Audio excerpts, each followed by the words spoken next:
surga.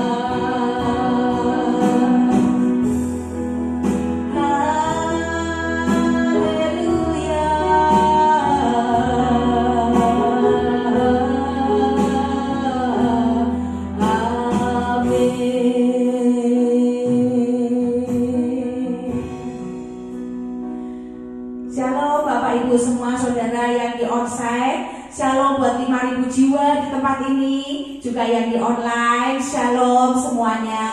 Tuhan memberkati pada pagi hari ini ya. Pada pagi hari ini kita mau belajar tentang garam dan terang dunia.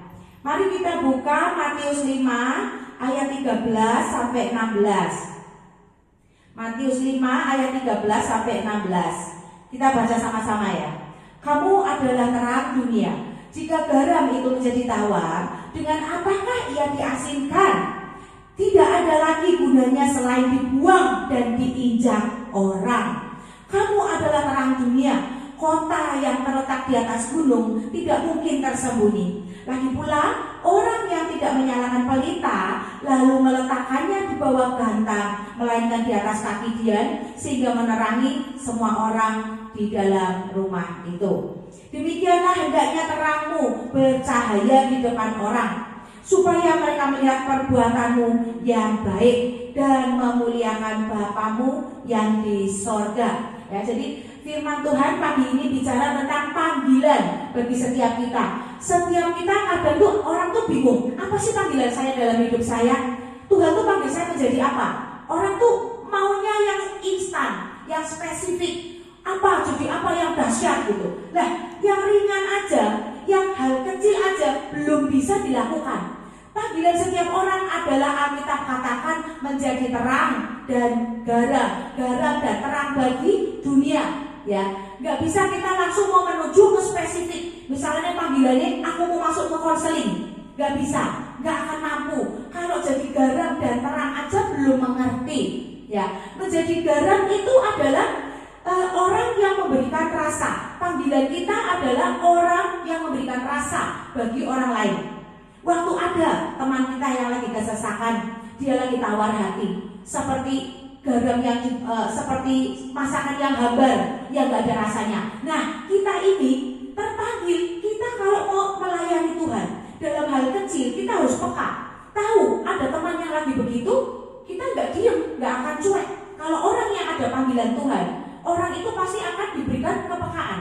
Latih kepekaan dengan apa? Hal-hal kecil. Ya, gembala kita Pastor Thomas Chandra selalu mengingatkan, latih hal-hal kecil untuk kamu jadi peka.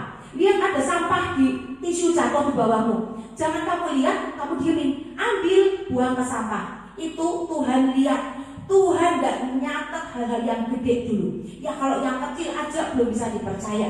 Ya, melatih kepekaan dimulai dari hal-hal yang kecil menjadi rasa, memberikan rasa bagi orang lain. Ya, contohnya dengan itu membuang sampah pada tempatnya. Terus lihat ada sesuatu yang basah, mejanya basah. Kalau kena kertas kan kertasnya jadi rusak, jadi basah. Kita ambil tisu dilap. Nah, ini kepekaan yang harus dilatih untuk kita mendapatkan panggilan yang spesifik. Ya, kita harus peka dulu, kita harus pelajari dulu, lakukan dulu panggilan kita yang umum. Ya, panggilan yang umum, bukan yang panggilan yang spesifik, yaitu menjadi garam dan terang, memberikan rasa misalnya kepada orang yang sedang tawar hati, yang sedang dalam kesesakan. Ya, jadi waktu teman kita dalam kesesakan, kita tahu didatengin, ditanyain, dihibur, diberikan kata-kata yang menguatkan. Ya, kalau engkau melakukan yang seperti ini konsisten pada beberapa orang, maka berarti kelihatan panggilanmu yang spesifik itu apa? Konselor. Ya, tapi kalau engkau suka katakan firman Tuhan, ada orang yang lagi misalnya suka ngomong kasar, ya, suka ngomong kotor, ya, itu kan ada tuh orang teman-teman di sekitar kita. Kalau kaget ngomongnya kotor, nah kita harus menjadi terang bagi mereka. Dengan cara apa? Menegur firman. Dengan firman, jangan ngomong gitu toh, jangan ngomong kayak gitu. Nih loh, firman tuh bilang begini. Nah ini, orang yang seperti ini kelihatan panggilan spesifiknya apa? Penginjilan. Ya, jadi kita jadi garam dan terang yang umum dulu aja. Latih kepekaan, masuk dalam masalah orang, membantu, memberikan rasa, ya, mengayomi, menyemangati orang lain. Itu melatih kepekaan, menjadi garam dunia yang akan menuju kita, membawa kita kepada proses apa? Proses panggilan yang spesifik untuk melayani Tuhan. Ya, contohnya itu. Tanpa terang Kristus, dunia akan gelap. Para pendoa-pendoa syafaat itu kalau berdoa, kadang Tuhan kasih penglihatan. Waktu berdoa, Tuhan mendoakan Indonesia, mendoakan kota. Tiba-tiba Tuhan perlihatkan ada peperangan, ya kan, di penglihatan kita. Nah, kita lihat kota kita kok gelap ya. Nah, waktu kota kita gelap, kita lihat Tuhan berikan penglihatan sebagai kita adalah pendoa syafaat yang mendoakan kota. Kita harus jadi terang di situ dengan cara apa? Berdoa. Teman-teman kumpulin teman-temannya. Yuk kita naikkan doa syafaat. Aku melihat Tuhan berikan penglihatan kalau kota kita itu lagi gelap. Ayo kita berdoa buat kota kita. Nah, mulai naikkan doa, masuk doa peperangan, minta terang Kristus atas kota kita, supaya atmosfer kegelapan, atmosfer bencana itu nggak datang ke kota kita, ya. Supaya Tuhan melindungi kota kita dengan cara pendoa-pendoanya peka, menjadi terang bagi kotanya. Nah ini ya, tanpa garam atau rasa, semua itu menjadi hambar, termasuk penyembahan. Orang yang ibadah di gereja, kalau hatinya itu nggak punya rasa, ya hambar datang, hambar memuji ya sambil ngantuk, memuji Tuhan, menyembah Tuhan nggak ada antusias, nggak ada kerinduan sama Tuhan, ya itu nggak ada rasa, itu hambar. Semua yang hambar itu enak nggak? Nggak enak, ya kan? Semua yang hambar itu nggak enak. Ya, jadi kita harus tahu dulu, menjadi garam dan terang dunia. Apa sih fungsinya garam? Ya, garam itu fungsinya adalah kita semua tahu ya, memberikan rasa, lalu mengawetkan, mencegah kebusukan ya, diawetkan untuk mencegah kebusukan ya, untuk mencegah orang makin dalam kepada depresi. Kita harus mendatangi, menghibur dengan empati, bukan menghibur kepo ya, salah, beda. Orang yang sebagai garam itu bukan menghibur tapi kepo, menghibur dengan rasa, dengan empati. Ini adalah penghiburan yang memberikan rasa. Tapi kalau menghibur datang cuma tujuannya kepo, mending gak usah. Karena apa yang kita lakukan, apa yang kita perbuat itu dipertanggungjawabkan di hadapan Tuhan. Kalau kamu gosipin orang tapi gak mendoakan orang itu, nah itu kamu punya utang sama Tuhan. Kamu tahu dia seperti itu, kok kamu gak doain, kamu mau malah gosipin. Kenapa kamu gak jadi terang bagi temanmu, untuk temanmu ini bertobat, merubah tingkah lakunya, merubah tutur katanya, menguduskan mulutnya ya. Jadi kita tuh harus memberikan rasa ya, salah satu caranya ya itu ya. Kita kita lihat dulu terang itu apa, yang dimaksud terang itu apa. Kalau menurut saya terang itu adalah lambang ya, lambang kesaksian. Orang yang suka kesaksian itu adalah salah satu orang yang memiliki terang Kristus. Selain pendoa-pendoa, pemuji penyembah Tuhan, konselor-konselor ya, itu orang yang suka kesaksian itu adalah salah seorang yang menjadi terang Kristus. Kesaksian yang dia kesaksikan di gereja itu kalau dia alami sungguh-sungguh, kesaksian itu akan menyembuhkan orang lain. Waktu ada kasus yang sama, orang lain akan diberkati. Dan karena dia sudah menang, maka orang lain itu yang diberkati akan juga dimenangkan ya. Jadi ada kuasa dalam setiap kesaksian orang-orang yang sudah menang. Bukan kesaksian yang belum pernah menang, cuma orang lain dicopot. Kesaksian orang lain dicopot, dia sendiri belum pernah menang.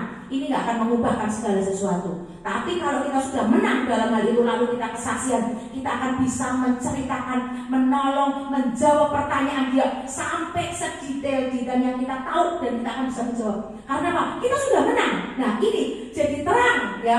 Terang itu lambang kesaksian. Terang itu mengusir kegelapan ya. Terang itu membawa pengharapan. Mari kita buka Yohanes 8 ayat 12. Terang, Yesus adalah terang dunia judulnya ya. Yohanes 8 ayat 12. Judulnya Yesus adalah terang dunia. Kita baca ya. Maka Yesus berkata pula kepada orang banyak, katanya, "Akulah terang dunia. Barang siapa mengikut aku, ia tidak akan berjalan dalam kegelapan, melainkan ia akan mempunyai terang hidup." Ya, siapapun kita, waktu kita mengaku dengan mulut bahwa Yesus adalah Tuhan, juru selamat, satu-satunya jalan hidup dan kebenaran, satu-satunya jalan menuju kepada keselamatan, maka kita akan mendapatkan terang Kristus. Ya, jadi kita harus menjadi terang. Di sini dikatakan di tadi yang Matius 5 tadi yang kita baca ayat 13 sampai 16, salah satu ayat itu gini. Kamu adalah terang dunia. Kota yang terletak di atas gunung tidak mungkin tersembunyi. Ini maksudnya apa? Kota yang terletak di atas gunung tidak mungkin tersembunyi. Menurut penangkapan saya, ini maksudnya adalah kita menjadi suratan terbuka.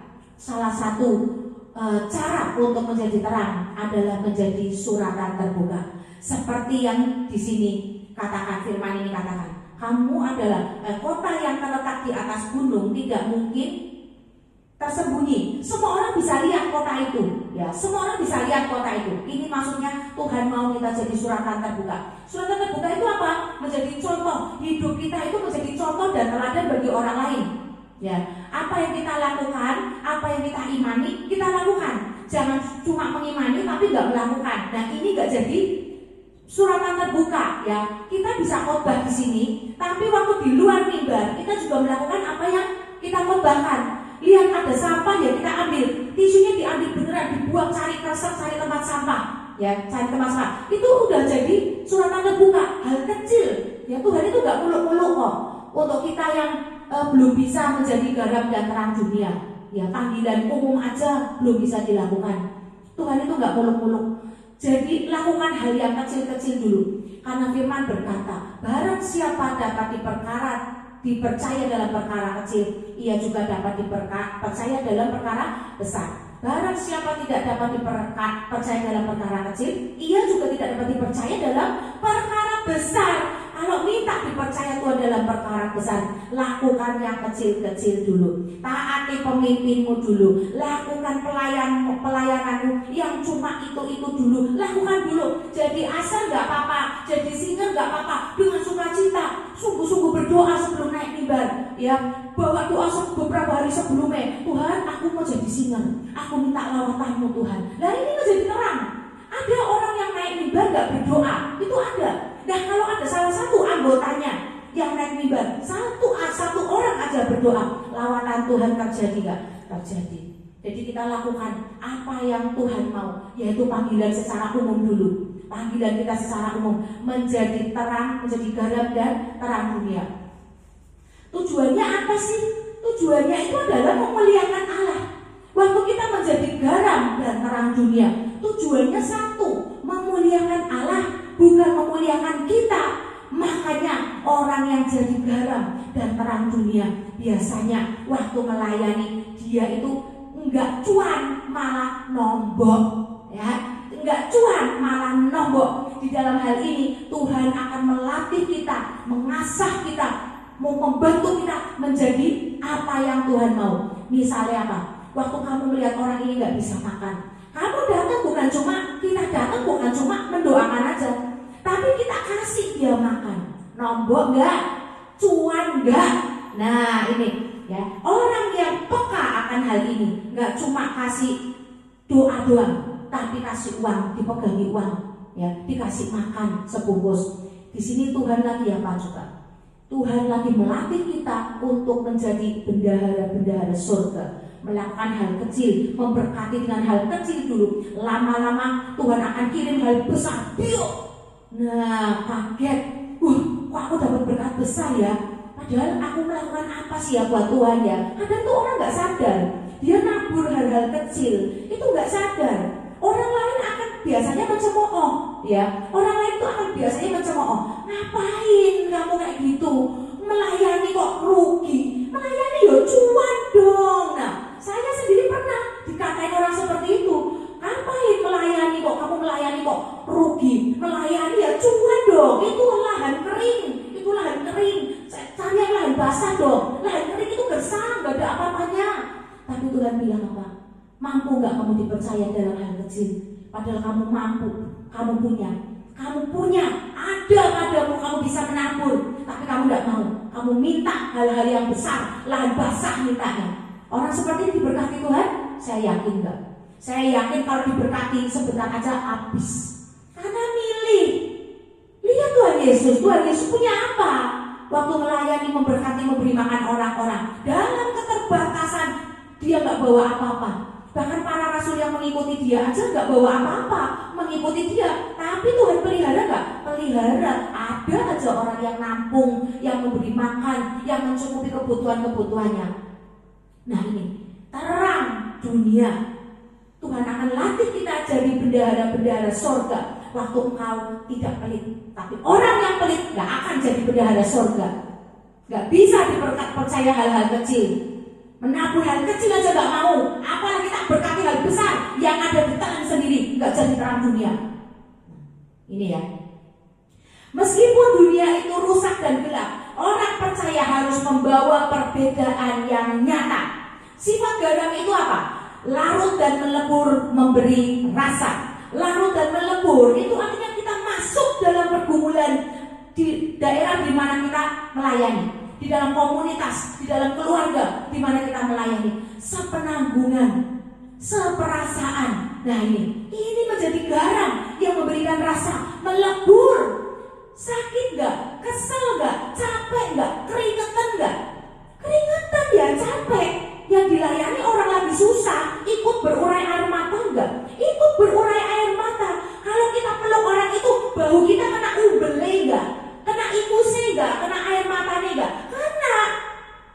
Inilah garam yang melebur, memberikan rasa pada seseorang. Kita menjadi garam itu dengan melebur dan memberikan rasa, ya. Karena kita dipanggil untuk apa? Untuk berkorban bagi orang lain dan berdampak bagi orang lain. Ini panggilan kita, menjadi garam, ya, melebur, dipanggil untuk berkorban, nggak cari cuan, tapi memberikan dampak bagi orang lain, ya, mengubah rasa, membuat manis. Seperti sumur-sumur mara yang kita berdoa, Tuhan ubahkan sumur-sumur mara itu menjadi sumur yang berairi, berisi madu, berisi anggur. Minta berdoa, minta anggur-anggur yang manis. Nah ini, ya, jadi garam. Sifat terang itu apa? Sifat terang adalah harus berada di tempat yang tinggi dulu, baru kita bisa menjadi terang. Yaitu apa? Kita harus menang dulu dengan diri kita sendiri, baru kita menjadi terang. Waktu kita belum menang dengan diri sendiri, kita nggak akan bisa jadi terang. Yang ada datang nolongin orang, malah jatuh bareng-bareng, terpuruk makin dalam, karena kita sendiri aja belum menang. Nah ini, ya, jadi menjadi terang itu gimana? Harus ada di tempat tinggi, ya, harus bisa menjadi terang di tempat yang lebih tinggi dari orang yang kita layani, yaitu orang sudah menang. Nah itu, ya, itu jadi sifatnya terang. Orang Kristen itu nggak perlu berdebat, adu argumentasi. Kamu harus gini, kamu harus gini. Jadi penahu aja dulu, menang aja dulu, berani menabur aja dulu, berani rekoso istilahnya, berani keringetan, keluar dari kenyamanan. Nah itu lakukan dulu, ya. Nggak takut waktu ada orang sakit, kamu datang untuk berdoa kesembuhan, nggak takut ketularan. Yakin bahwa kita itu sudah kuat, sudah menang dulu. Ada roh Tuhan yang berkuasa atas kita, yang akan memproteksi kita sebagai terang dunia. Terang Kristus ada dulu dalam hidup kita, baru kita menjadi terang. Makanya kalau kita jadi jemaat udah berapa tahun enggak bertumbuh-tumbuh, enggak nambah-nambah, imannya stuck, berarti kamu adalah jemaat palsu. Pohon jemaat plastik, kayak pohon plastik. Nih pohon plastik, nggak perlu disirami, nggak usah bertumbuh, nggak apa-apa, tetap dipajang. Tapi hidup kita berdampak nggak? Firman Tuhan berkata apa? Demikianlah. Nih, mana tadi?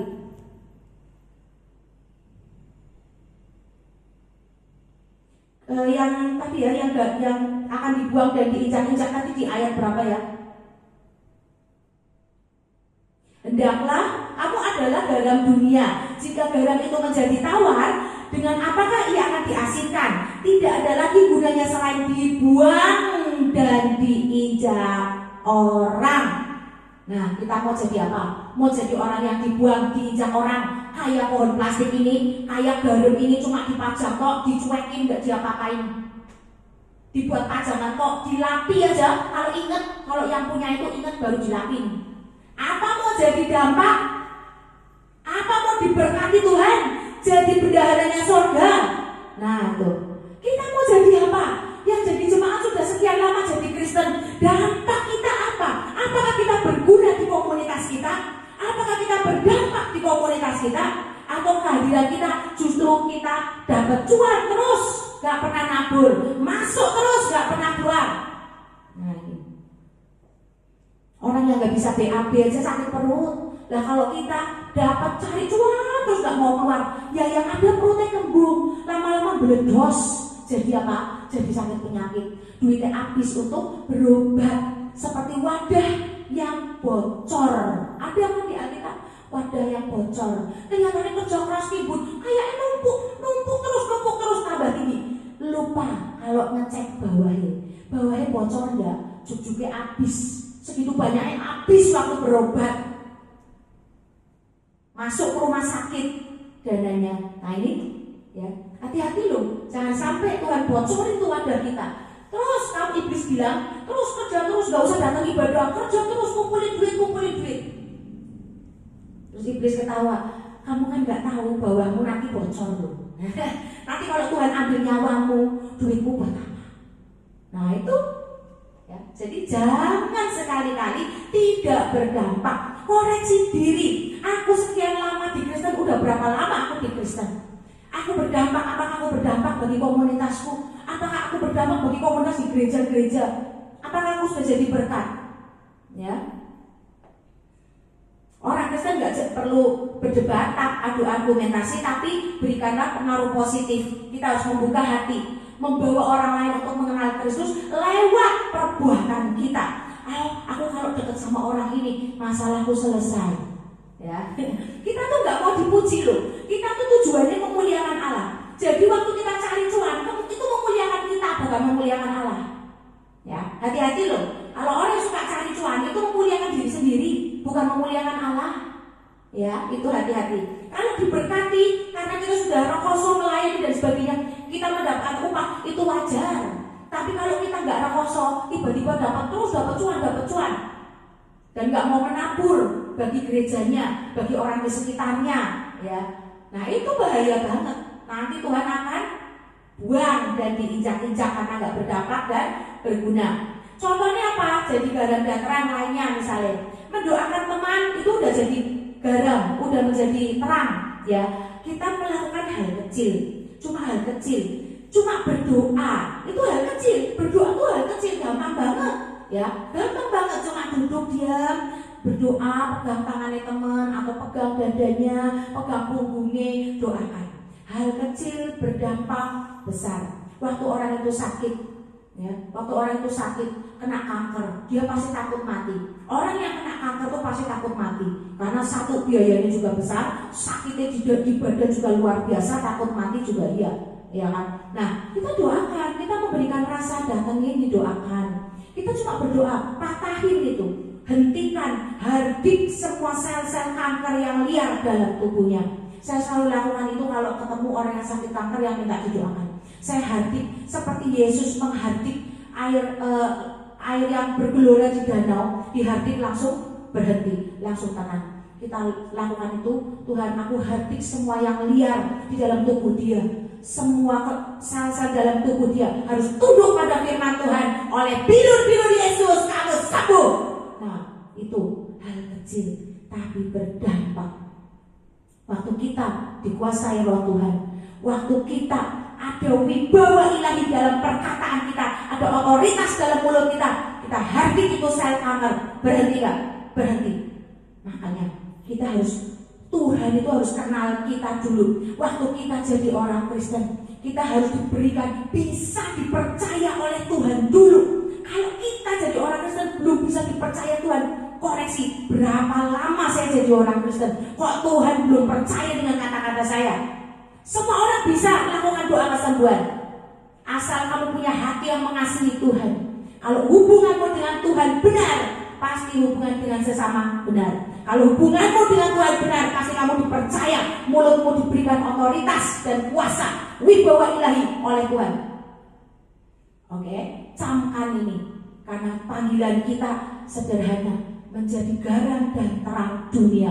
Dulu, itu dulu, jangan muluk-muluk dulu. Nah, nanti kalau kita sudah mampu kapasitas kita, karakter kita bukan karakter monster, tapi karakter kita adalah serupa dengan Kristus, baru kita masuk dalam panggilan yang spesifik. Ini maunya Tuhan. Kita bisa lakukan dengan apa lagi contohnya? Jadi garam dan terang dunia. Mendoakan kota. Ya, kita bisa mendoakan kota. Ya, waktu kita mendoakan kota, kita lihat, kita keluar rumah lihat, kota kita kok gelap, awannya mendung banget. Nah, ini ciri-ciri terjadinya hujan angin atau badai. Kalau hujan biasa kan nggak seperti itu, mendungnya mendung biasa. Ingat, kalau ada iblis yang sedang bekerja di sekitar kita, pasti ada aura yang mencengkram, ada atmosfer yang rasanya kita takut. Keluar lihat langit aja kayak takut gitu. Nah, ini iblis ya. Kita harus latih kepekaan. Waktu kita merasakan itu, angkat tanganmu di luar atau dalam kamar, berdoa sambil lihat Tuhan. Tuhan, kalau ini bukan atmosfer Tuhan, tapi ini membuat aku takut, aku tahu ini bukan Tuhan. Tuhan, aku perkatakan semua yang bukan Tuhan menyingkir. Katakan, aku serahkan kotaku ke buatmu Tuhan. Aku serahkan kota ini ke dalam tanganmu. Lakukan apa yang kau mau. Nah, Tuhan perlu poin dari mulut kita untuk melakukan apa yang Tuhan mau. Ya, jadi Tuhan akan pakai orang-orangnya untuk berdoa, digerakkan dengan hikmat, digerakkan dengan pengetahuan, digerakkan dengan rema. Tuhan suruh apa? Kita berdoanya gimana? Nah ini. Makanya kita harus kenal Tuhan dulu. Untuk kita berjalan dalam ketepatan, kita harus kenal Tuhan dulu. Jadi gak meleset. Pastor Thomas mengajarkan kepada kita semua di Morning Blessing. Dosa artinya meleset dari kehendak Tuhan. Meleset tidak tepat, itu adalah sudah berdosa. Karena itu adalah cermin kamu gak punya hubungan yang benar dengan Tuhan, sehingga meleset. Nah ini, mengerti itu, camkan itu, direnungi. Tuhan minta kita tuh merenungi firman, bukan membaca.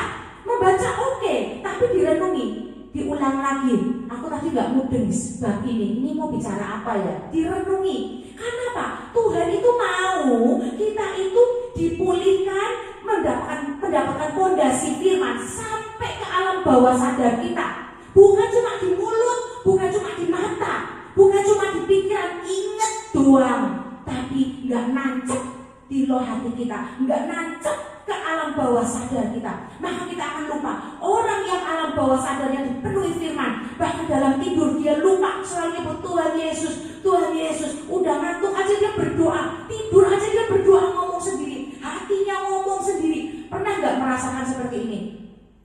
Ya, jadi waktu kita tidur, kita berasa ada komunikasi dua arah di dalam roh kita. Nah, ini orang yang sampai ke alam bawah sadarnya itu penuh firman Tuhan, penuh dengan roh Tuhan yang berkuasa, yang memimpin. Harus kita sampai seperti ini. Dalam tidur pun kita manggil nama Dia, nama Tuhan. Ini ya, jadi menjadi garam dan terang itu harus kita mengerti, sampai ke alam bawah sadar kita. Jadi adik waktu kita melihat segala sesuatu, kita tahu ini perlu ditolong. Oh ini nggak usah ditolong, dia bisa sendiri. Kita harus tahu sampai itu. Latih kepekaan, mengerti bahwa oh ini belum perlu ditolong. Ini masih dia harus berusaha dulu. Sampai dia ketemu Tuhan, kita kawal dengan doa dari jauh. Tuhan, aku berdoa buat dia, supaya dia mau temui Tuhan, supaya dia mengerti bahwa ada Tuhan. Bukan dia nggak sendirian, temui dia supaya dia tahu ada Tuhan yang tetap melihat dia. Nah itu dampak kecil, tapi hal kecil kita lakukan, tapi dampaknya besar. Nah ini ya, mendoakan kota. Hal kecil kita lakukan cuma angkat tangan dan berdoa. Tapi waktu Tuhan nangkep poin doa kita dengan benar, Tuhan lakukan nggak? Tuhan lakukan. Dia utus malaikat-malaikatnya, lakukan apa yang dia katakan. Nah ini pergerakan di alam roh. Alam roh bergerak dengan apa? Dengan doa yang sesuai dengan Alkitab, doa yang sesuai dengan firman Tuhan. Itu menggerakkan alam roh, itu menggerakkan malaikat-malaikat Tuhan. Kita mampu memerintah, bisa diberikan kuasa untuk memerintah malaikat-malaikat seperti di Mazmur 91, seperti di firman, bukankah mereka adalah roh-roh yang diutus untuk melayani orang-orang yang harus menerima keselamatan. Diutus Tuhan, yaitu orang-orang. Untuk siapa? Orang-orang yang harus menerima keselamatan. Pendoa-pendoa syafaat itu diutus, ada malaikatnya. Tuhan selalu perintahkan, lakukan apa yang Dia mau. Poin doa kita ditangkap. Jadi terjadilah kota kita diselamatkan. Nah, hal kecil 1% bagian kita, tapi dampaknya besar. 1 kota selamat. Ya, terus ada lagi. Kita juga nggak boleh harus ingatkan orang-orang yang suka ngomong sembarangan. Ya, orang-orang yang suka ngomong sembarangan, suka ngomong kotor, teman-teman itu tegur. Buka Efesus 4 ayat 29. Perkatakan sama dia, janganlah ada perkataan kotor keluar dari mulutmu, tetapi pakailah perkataan yang baik untuk membangun di mana perlu, supaya mereka yang mendengarnya beroleh kasih karunia. Nah, mulut kita harus jadi mulut yang memberkati. Hati kita harus menangisi jiwa-jiwa. Itu menjadi garam dan terang dunia. Contoh ya, kita harus jaga mulut. Ada kejadian yang barusan terjadi dan ini merugikan satu dunia. Contoh Presiden T yang depannya T, ya saya nggak mau sebut nama. Dia ngomong seenaknya sendiri. 1 kali 1 malam ya, dalam subuh itu semua orang sudah tidur, tidak memperhatikan marketnya. Nah, 1 kali nanti dia ngomong 1 kali, aku akan membuat kebijakan ya, menaikkan pajak 100% bagi 1 negara. Dia berkata seperti itu. Dia ngomong dengan enak. Mungkin dia bercanda ngomongnya, tapi omongan seseorang yang berkuasa itu juga berkuasa. Dia ngomong apa itu didengar seluruh dunia. Akhirnya apa? Terjadi keresahan. Pihak negara yang dia sebut, dia mau naikin 100% pajak, itu langsung narik semua uangnya. Akhirnya apa? Pasar langsung jatuh. Ada banyak orang yang depresi, ada banyak orang yang rugi karena perkataannya sembarangan. Ini presiden. Ya, kita harus mendoakan pemimpin kita. Dampaknya supaya besar. Doa yang kita lakukan hal kecil, mendoakan, sebut namanya, beri kekang di mulutnya, beri hikmat dalam berkata-kata Tuhan. Jangan ngomong sembarangan supaya gak terjadi kerugian yang besar. Kita doakan pemimpin. Kalau gak didoakan ya begini nih. Pemimpin bercanda, ngomongnya bercanda. Setelah pasar anjlok, dia ngomong apa? Kan saya belum memutuskan. Saya belum membatalkan pertemuan dengan presiden negara itu. Tapi dampaknya apa? Banyak yang liquid, uang liquid di dunia market itu $300 miliar. Bayangkan, $300 miliar hilang liquid dalam sekejap. Banyak yang jatuh pingsan, yang depresi, itu banyak. Saya baca tuh di komentar-komentarnya. Ya, ngeri dampak dari mulut yang sembarangan. Kita buka Matius 12 ayat 36 sampai 37. Nih, perintah Tuhan jelas. Hati-hati dengan mulut ya, dengan hati kita. Ngomong bercanda jangan sembarangan. Jangan seperti orang gila yang melemparkan panah api. Dia bercanda, tapi orang itu udah kena panah api, udah kebakaran kena panah api dia. Udah baper, udah sakit hati, udah nangis. Ini orang yang suka ngomong sembarangan. Doakan pemimpin kita, jangan ada pemimpin kita seperti itu. Kawal dengan doa. Kita baca Matius 12 ayat 36 sampai 37. Tetapi aku berkata kepadamu, setiap kata sia-sia yang diucapkan orang harus dipertanggungjawabkan pada hari penghakiman. Hati-hati, jangan suka bercanda sia-sia seperti presiden ini. Gak lucu, ya kan, ini gak lucu, perbuatan gak lucu. Dan dia adalah tokoh, seorang public figure, ya.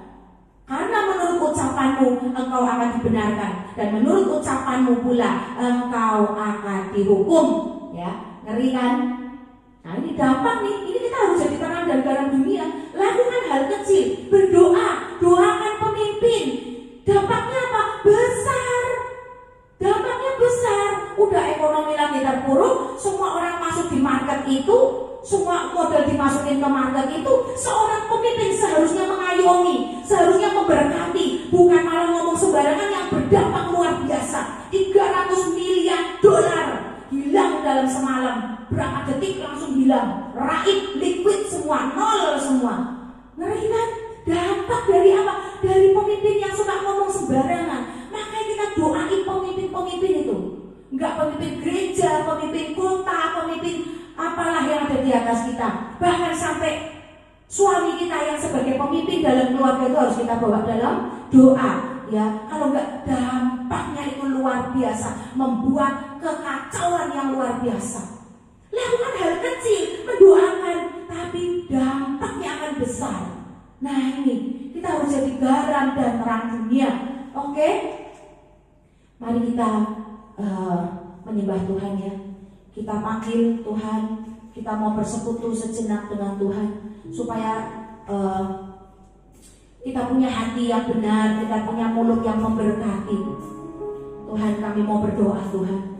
Biarlah kami menjadi garam dan terang dunia, terutama dengan mulut kami Tuhan. Ada banyak orang yang berbicara sembarangan, ada banyak orang yang menjadi pencemooh Tuhan di akhir zaman ini Tuhan, dan menghina Engkau. Berikan kami mulut yang berhikmat dalam berkata-kata.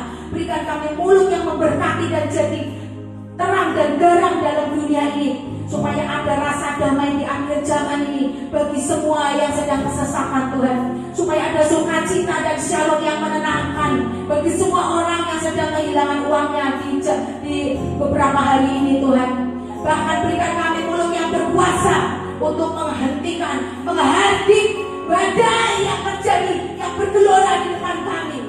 Terima kasih Tuhan.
Jiwa-jiwa yang sedang kesakitan,